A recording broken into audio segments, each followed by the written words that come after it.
नमस्कार साथियों, पराग सिंगल आगरा से।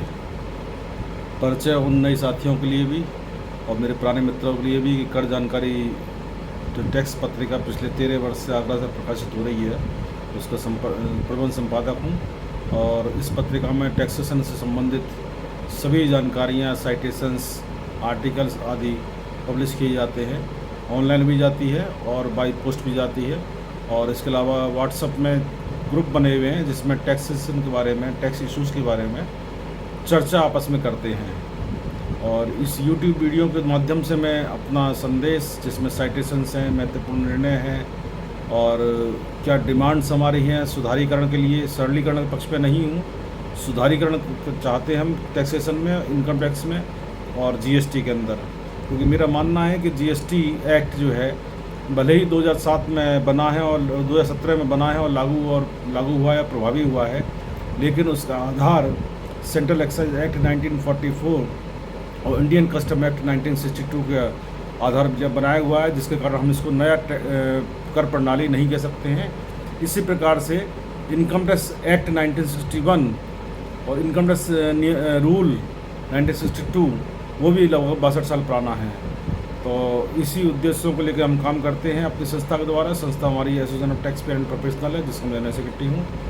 और मैंने पिछली वीडियो में भी आपको कुछ महत्वपूर्ण निर्णय जो माननीय उच्च न्यायालय ने दिए थे उनको बताया था, और इस बार भी मैं आपको महत्वपूर्ण निर्णय जो IGST पर डिपेंड दर हैं उनको मैं आपके सामने रख रहा हूँ।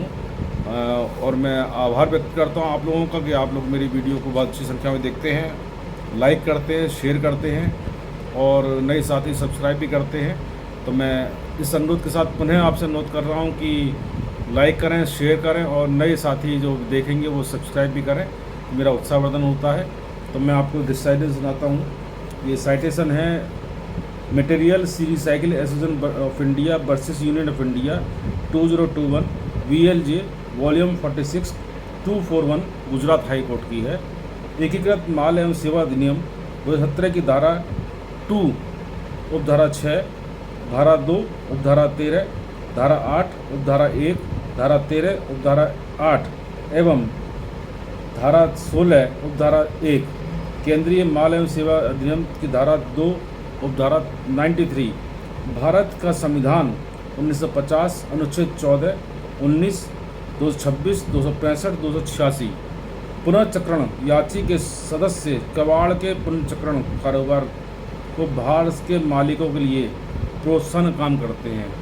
मतलब जो कबाड़ हो जाता है, जिसको हम भंगास कहते हैं महाराष्ट्र में, और हमारे कबाड़ कहते हैं, उसको जो है रिसाइकलिंग करते हैं, नई शेप देते हैं।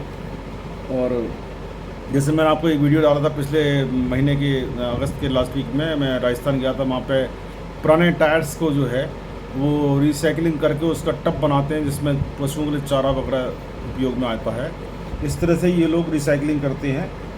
उन पर IGST अधिरोपित किया गया, रिट प्रार्थना पत्र प्रस्तुत किया जो कि हेल्ड है। सेवा आपूर्ति का स्थान भारत है, इसको सेवा का निर्यात नहीं कहा जा सकता। यह दोहरे कर की संज्ञा भी नहीं दी जा सकती। धारा 13 अब सबसेक्शन 8B सपठित धारा 2 उपधारा 13 IGST एक्ट 2017 संवैधानिक नहीं।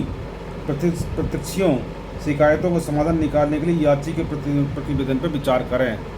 जो याची ने प्रतिवेदन दिया इस बारे में, उस पर विचार करने का निर्देश दिया है माननीय गुजरात उच्च न्यायालय ने। और इसके साथ दूसरा साइटेशन है एकीकृत माल और सेवा कर अधिनियम 2017 section 5 subsection 3 section 7, 8, 12, 2 subsection 11, 13 subsection 2 section 2 subsection 67 एवं सेक्शन 2 का सबसेक्शन 83, केंद्रीय माल एवं सेवा कर अधिनियम 2017 का धारा 15, 16, 2 उपधारा 93, कस्टम टैरिफ एक्ट 1962 का धारा 12, कस्टम टैरिफ अधिनियम 1975 की धारा 3/7, ओशन फ्रेट का अनुमानित सामान पर माल लाने का खर्च जो विदेशी विक्रेता ने दिया है उसे IGST के अंतर्गत कर निर्धारण करके याची से वसूल करने के विरुद्ध याचिकाएं। इंटीग्रेटेड टैक्स के अंतर्गत जारी की गई विज्ञप्तियों को भी चुनौती दी गई। विज्ञप्तियों को खंडित करने की याचना की गई। हेल्ड विज्ञप्ति नंबर 8 की एंटी नंबर 9 और इंटीग्रेटेड टैक्स रेट दिनांक 26 जून 2017 IGST एक्ट 2017 के प्रावधानों तथा भारतीय संविधान 1950 की आर्टिकल 265 से अधिकारातीत है। उस स्थान से जहां कर न लगता हो, ट्रांसपोर्टेशन की सेवा जो भारत के बाहर दूसरे स्थान पर जहां कर न लगता हो के किसी व्यक्ति को कस्टम बीमा के पहले पहुंचाना ना तो अंतर्राष्ट्रीय आपूर्ति है और ना ही राज्य के अंदर की आपूर्ति। विधि की धारा 7 के अंतर्गत विचाराधीन सेवा का आयात नहीं है। ओशन फ्रेट की सेवा की पूर्ति के लिए समय का कोई प्रावधान है। CGST एक्ट की धारा 13 उपधारा 3 के अंतर्गत सेवा प्राप्त करने वाला कोई व्यक्ति सेवा पूर्ति का निश्चित कर सकता है, परंतु वह पूर्ति का मूल्य तैयार नहीं कर सकता क्योंकि वह नहीं जानता कि कम कीमत अदा की गई है। गुड्स एवं सर्विसेज टैक्स के कानून के उद्देश्य से विवादित विज्ञप्तियां मेल नहीं खाती और हर स्टेज पर क्रेडिट उपलब्ध रहेगा और केवल ग्राहक पर ही कर को अदा करना होगा। यदि कोई व्यक्ति ना तो सेवा प्राप्त करता है और ना सेवा आपूर्ति करता है, उस पर विवरणी भरने का प्रावधान लागू नहीं होता। भारत में आयातित माल IGST एक्ट की धारा 5 उपधारा 1 सपटित कस्टम टैरिफ एक्ट की धारा 3 उपधारा 7 से आच्छादित है। पूर्ति की सेवा पाने वाले व्यक्ति के अतिरिक्त सरकार किसी अन्य प्रकार के कर अदा नहीं करने को कह सकती। रिट याचिका स्वीकार, विवादित विज्ञप्तियां खंडित, आदेश को स्टे करने की प्रार्थना अस्वीकार। मोहित मिनरल्स प्राइवेट लिमिटेड बनाम union of India 2021 NTN volume 97 Gujarat high court. ये बहुत ही चर्चित जजमेंट रहा है जिसको मैंने आपके सामने प्रस्तुत किया है। तीसरा है Britannia industries limited versus union of India 2021 NTN volume 76 197 Gujarat high court. IGST की धारा 16, CGST की धारा 2 उपधारा 61, धारा 16, धारा 54, केंद्रीय माल एवं सेवा कर नियमावली 2017 के नियम 89 उपयोग में न लाए गए इनपुट टैक्स क्रेडिट के रिफंड के दावे को SEZ के द्वारा अस्वीकृत किए जाने के विरुद्ध याचिका प्रस्तुत।